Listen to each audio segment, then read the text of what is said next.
माहिर माहौलियात और social activist Sonam Wangchuck को जोधपुर सेंट्रल जेल क्यों लाया गया? आखिर जोधपुर सेंट्रल जेल भेजे जाने के पीछे क्या वजह है?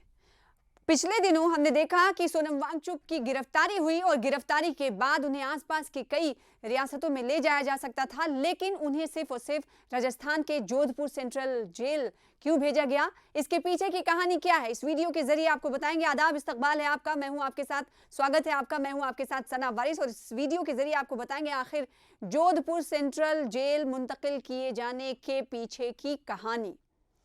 तो जैसा कि आप जानते हैं कि माहिर मौसमियात हैं और सोनम वांगचुक जो कि सोशल एक्टिविस्ट भी हैं, उन्हें जुमे के रोज पुलिस ने लद्दाख को रियासत का दर्जा देने और आइन के 6ठे शेड्यूल में तौसी के मुतालबे के पुरतशद्दुद मुजाहरों के 2 दिन बाद गिरफ्तार किया गया, जिसमें 4 अफराद हलाक और 90 दिगर जख्मी हुए।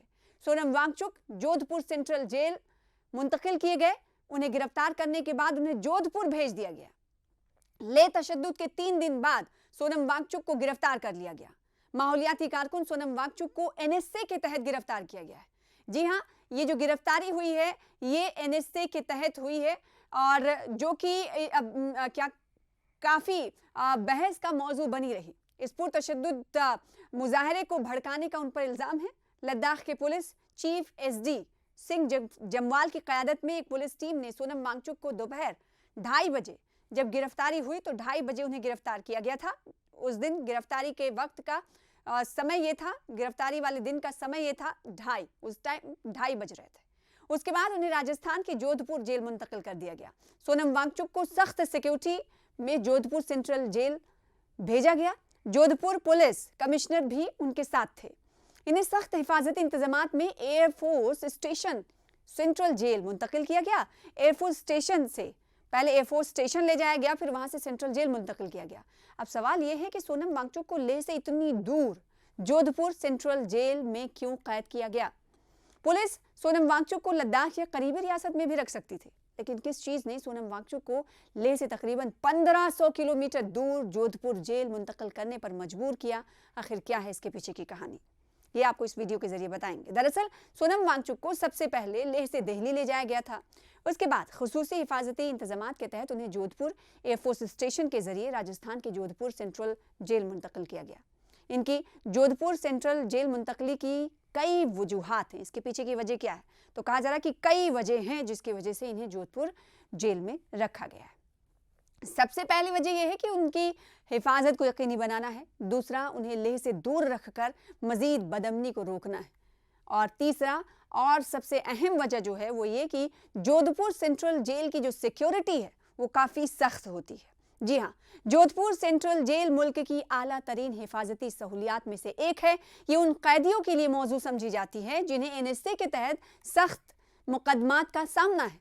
जराये का कहना है कि सोनम वांगचुक को लद्दाख जैसे सरहदी इलाके में मकामी जेलों में रखना खतरनाक होता, क्योंकि वहां तहरीक के हामी सरगर्म है।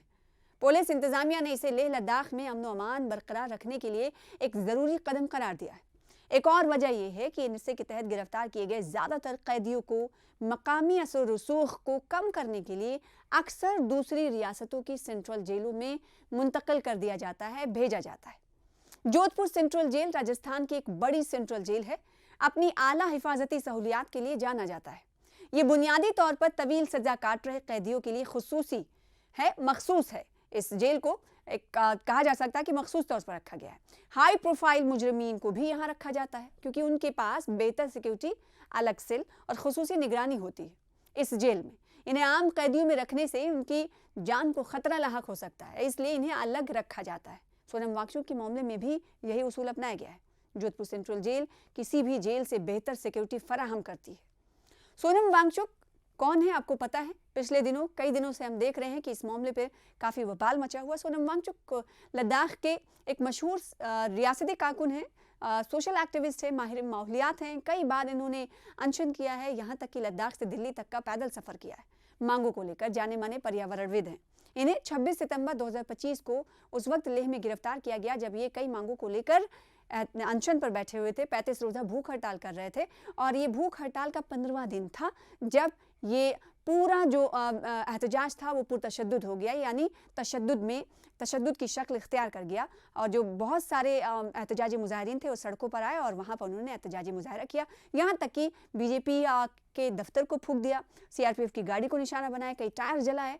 और फिर उसके बाद ये गृह मंत्रालय की एक टीम वहाँ पर पहुंची और उन्होंने कहा कि सोनम वांगचुक का जो तकरीर थी, जो खिताब था, वो कहीं ना कहीं भड़काऊ था, जिसकी वजह से अनशन पर मौजूद लोग भड़क गए और वो आकर हिंसा का रास्ता उन्होंने इख्तियार किया।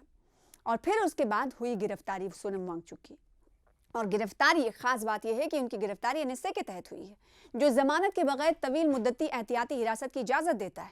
इनकी गिरफ्तारी की बुनियादी वजह 24 सितंबर 2025 को लेह में होने वाले पुरतशद्दुद मुजाहरे बताए जाते हैं, जिसके नतीजे में 4 अफराद हलाक हुए थे और 90 से ज्यादा जख्मी हुए थे। लद्दाख इंतजामिया ने वांगचुक पर इश्ताल अंगेज तकरीर का इल्ज़ाम लगाया है, जिसमें नेपाल के जनरल जेन-जी मुजाहिरों और अरब और बिहार के हवाले से भीड़ को भड़काना शामिल था। सोनम वांगचुक ने इन इल्ज़ामात की तरदीद करते हुए कहा है कि वो तशद्दुद से लाइल्म है और उन्होंने नौजवानों से अमन बरकरार रखने की अपील की है। और तशद्दुद पर अलग अलग ख्यालात का भी इजहार किया जा रहा है। सज्जाद करगली ने क्या कुछ कहा, सुनाते हैं आपको। देखिए, हम बातचीत पे भरोसा करते हैं, हम पीस पे भरोसा करते हैं, इसलिए इतना सब कुछ होने के बावजूद हम बातचीत के लिए आए हैं।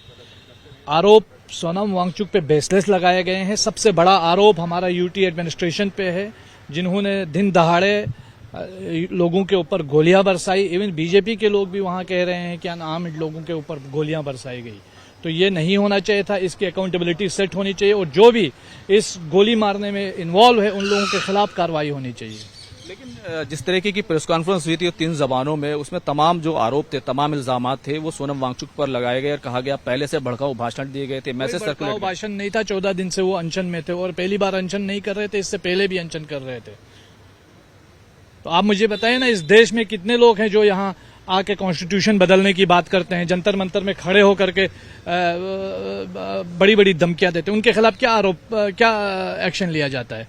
आप लद्दाख के हुकूक की बात करते हैं, यही आपका जुर्म है? क्या ये जुर्म है कि आप अपने हुकूक की बात करते हैं? क्या आप स्टेटहुड की बात कर रहे हैं, 6 शेड्यूल की बात कर रहे हैं?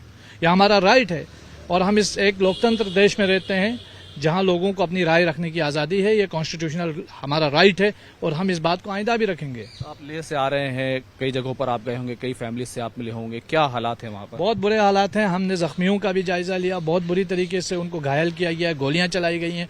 किसने ऑर्डर दिया ये नहीं पता है, कोई अकाउंटेबिलिटी नहीं है, बिल्कुल लाकानूनियत है लद्दाख यूटी के अंदर। और हमने ये भी देखा है कि वहाँ पूर्व सैनिक जो करगिल जंग में जिन्होंने हिस्सा लिया था, जिन्होंने लड़ा इस देश के लिए, उनको भी गोली मार के शहीद कर दिया आप लोगों ने। किसने किया ये? सरकार जिम्मेदार है कि नहीं? यूटी एडमिनिस्ट्रेशन जिम्मेदार है कि नहीं? उस सवाल का जवाब कौन देगा? तो लद्दाख में तशद्दुद के बाद मुसलसल चौथे दिन इस वक्त कर्फ्यू जारी है। चारों तरफ खामोशी छाई हुई, चप्पे चप्पे पर इस वक्त सिक्योरिटी फोर्सेस तैनात हैं।